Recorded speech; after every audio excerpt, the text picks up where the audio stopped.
Chairman आबाद हैं हसन बख्शी इस वक्त हमारे साथ मौजूद हैं। बहुत शुक्रिया सर, आपने हमें ज्वाइन किया है। इंतहाई अफसोसनाक वाकया शहर कायद के अंदर पेश आया है। सर क्या कमेंट देंगे आप इस पर?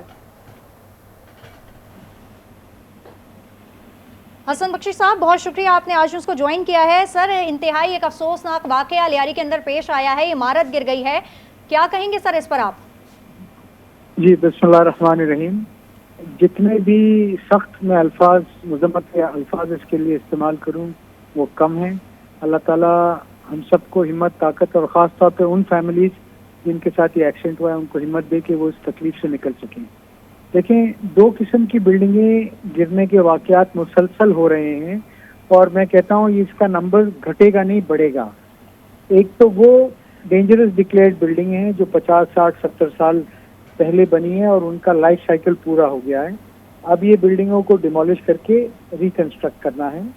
पर इसमें जो लोग रहते हैं ज़्यादातर वो फाइनेंशियली चैलेंज्ड हैं, यानी उनके पास इतने पैसे नहीं है कि वो अपना मुताबादिल घर ले सकें, इसलिए वो अपनी फैमिली को, अपने बच्चों को रिस्क में डाल के रह रहे हैं। इसके लिए गवर्नमेंट ने करना ये पड़ेगा कि कानून आबाद ने प्रपोज किया है कि वो कानून बनाया जाए जिसमें इस बिल्डिंग के ओनर को गवर्नमेंट नोटिस करे विद इन 3 मंथ्स जब ये डेंजरस डिक्लेयर होती है कि आप इसको रिकंस्ट्रक्ट करें। रिकंस्ट्रक्शन के दरमियान 2 साल का जो पीरियड है उनको लोगों को किराया दें और कंस्ट्रक्शन के बाद उनको उतनी जगह फ्री दें। क्योंकि बायलॉज चेंज हो गए, उसमें एक्स्ट्रा फ्लोर बनते हैं, आप वो फ्लोर बनाएं, बेचें, जिससे आप अपना कैपिटल भी रिकवर करें और नफा भी रिकवर करें ताकि ये बिल्डिंगें अक्सर नौ तामीर हो जाएं। अगर वो बिल्डर या वो ओनर नहीं बनाता तो ये लैंड का टाइटल ट्रांसफर हो जाए किसी अथॉरिटी को और वो अथॉरिटी आबाद को ही दे दे। आबाद अपने मेंबर के थ्रू इसी फॉर्मूला पे ये बिल्डिंग कंस्ट्रक्ट करके हैंड ओवर कर देगी। ये कानून लाना पड़ेगा। ये 600 बिल्डिंगें जो हैं जिनका नंबर बढ़ता जाएगा, इसके सिवा कोई हल नहीं है कि हम ये कानून लाएं और इसमें अमल दरामद करें। ये अथॉरिटी बनाएं जिसमें प्राइवेट सेक्टर को, लोगों को इन्वॉल्व करें। सर आपने बिल्कुल बात बजा फरमाई, लेकिन अगर देखा जाए तो शहर कायद का कोई इंफ्रास्ट्रक्चर नहीं है सर, कोई स्ट्रक्चर सामने नहीं है, कोई मैकेनिज्म नहीं है। जिस तरह आपने भी एक मैकेनिज्म के तौर पर, एक आइडियल तौर पर एक आइडिया जो है वो सामने रखा है। सर आपको लगता है कि आपके ये मुतालबात या आपने जो आइडियाज़ जो हैं वो हुकूमत के साथ शेयर किए हैं, इनके ऊपर इम्प्लीमेंट करते हुए नजर आएगी हुकूमत? हुकूमत जरूर इम्प्लीमेंट करेगी डेंजरस बिल्डिंग पे, क्योंकि इसके सिवा कोई चॉइस नहीं है। लोगों की जान और माल को खतरा है और अगर ये हुकूमत तहफ़्फ़ुज़ नहीं देगी उनकी जान और माल का तो उनको कोई राइट नहीं है हुकूमत करने का। वो ईयर इन इस दुनिया में भी और ईयर आफ्टर इस दुनिया के बाद भी जवाबदेह हैं जो बरसरे इख्तिदार लोग हैं।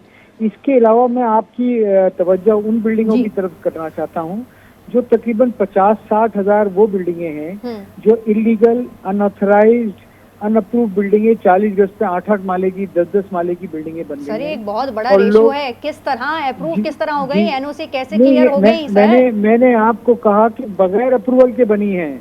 कैसे बन गई बगैर अप्रूवल के? कनायवन से बनी, जिसमें बिल्डिंग कंट्रोल के अफसरान भी मुलव्वस हैं, जिसमें वहाँ की लोकल अथॉरिटीज के लोग भी इन्वॉल्व है, पुलिस भी शामिल है। और ये सिर्फ बिल्डिंग कंट्रोल में नहीं बनी है, ये कंटोनमेंट एरिया में भी बनी है। दिल्ली कॉलोनी आपके सामने है। देखिए ये इसमें आज हमें लाइन ड्रॉ करनी पड़ेगी क्योंकि ये बिल्डिंगें जो बनी है या बन रही है ना, इसमें कोई लाइन तो काफी जो है वो ड्रॉ की गई हैं। तजावुजात की जब बात आती है, कमेटियां कायम की जाती हैं, लेकिन कोई इंप्लीमेंट सामने नहीं आता। इक़्तिदार अनवर हमारे चीफ रिपोर्टर भी हमारे साथ स्टूडियो में मौजूद हैं, वो कुछ सवाल आपसे करना चाहेंगे। जी इक़्तिदार।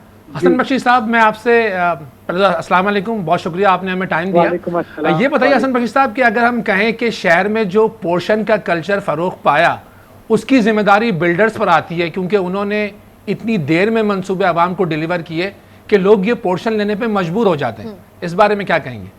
कुछ हद तक आप जो कह रहे हैं बिल्कुल सही कह रहे हैं, पर जरा बिल्डर की मजबूरी समझें। 2-2 साल अप्रूवल नहीं होते हैं बिल्डिंग के नक्शों की। तो सर क्या वो गैर कानूनी तौर पर फिर इस तरह की चीजें करेंगे सर, विदाउट पेपर? और सर इस तरह की तो करप्शन तो काफी सामने आई। एक पोर्शन जो है वो 4-4 लोगों को बेचा गया है सर। नहीं, मैंने आपको कहा कि ये जो लोग इसमें शामिल हैं, जो इलीगल अनऑथराइज्ड बिल्डिंगें बना रहे हैं, ये बिल्डर नहीं है, क्रिमिनल्स हैं। एटीसी के खिलाफ, एंटी टेररिज्म कोर्ट में इनके खिलाफ FIR काटें, इनकी बेल नहीं होनी चाहिए। उन अफसरान के खिलाफ FIR काटे जिनके ये इलाकों में बिल्डिंगें बने रही हैं और ये इसकी तरफ लीगल एक्शन नहीं ले रहे हैं। जब तक आप ये FIR नहीं काटेंगे, उन लोगों को सजा नहीं देंगे, इसमें क्रिमिनल एलिमेंट घुस गया है और ये इंसान की जान और माल से खेल रहा है। इन केस ऑफ अर्थक्वेक, कोई कुदरती आफत, ये these building will fall like a pack of cards. और यकीन माने ये एक बिल्डिंग का मलबा उठाने को 15 दिन लगेगा। आपको सुनिए, सोचिए तो, अल्लाह ना करे अगर ये 10,000 बिल्डिंगें गिर गई तो इस शहर में तो एम्बुलेंस भी नहीं है कि लोगों को हॉस्पिटल पे जाए, बेड्स भी नहीं है, मशीन भी नहीं है। लिहाजा एक कमेटी बनाए जिसको 1 महीने में पाबंद करें कि अपनी वो रिकमेंडेशन दें, आबाद को भी डालें उसमें। ज्यादा अच्छा बख्शी साहब, मैं ये बात तो आपसे पूछना चाहूंगा एक बात और भी कि आप बहुत बड़े स्टेक होल्डर हैं, आपकी अक्सर हुकूमत से मुलाकात होती है। आपने कभी हुकूमत को कहा नहीं कि यार सिंध बिल्डिंग कंट्रोल का वो जो DG बनाती है वो कोई टेक्निकल आदमी हो, कोई इंजीनियर हो, कोई प्राइवेट सेक्टर का बंदा हो, ताकि वो जो तामीरात हैं उस पर चेक तो कर सके, उसे कितना डलना है, सरिया कितना डलना है, उसकी कुछ आइडिया तो उसको, ऐसा कभी आपने कहा हुकूमत को? हमने कहा नहीं, लिख के दिया है बिलावल भुट्टो साहब को कि Sindh building control private sector में दे दिया जाए और पाकिस्तान का बेस्ट टेक्निकल माइंड को उसका हेड बनाए। 25 लाख रुपए तनख्वाह दें, हम देंगे, और उनको काम करने की आज़ादी दें ताकि इस शहर में मयारी बिल्डिंग बन सके, लोग पीसफुली अपनी ज़िंदगी गुजार सकें और ये इलीगल अनऑथराइज एक्टिविटी पे फुल स्टॉप लग सके। ये जरूरी है। बहुत शुक्रिया, हमारे साथ हसन बख्शी साहब मौजूद थे।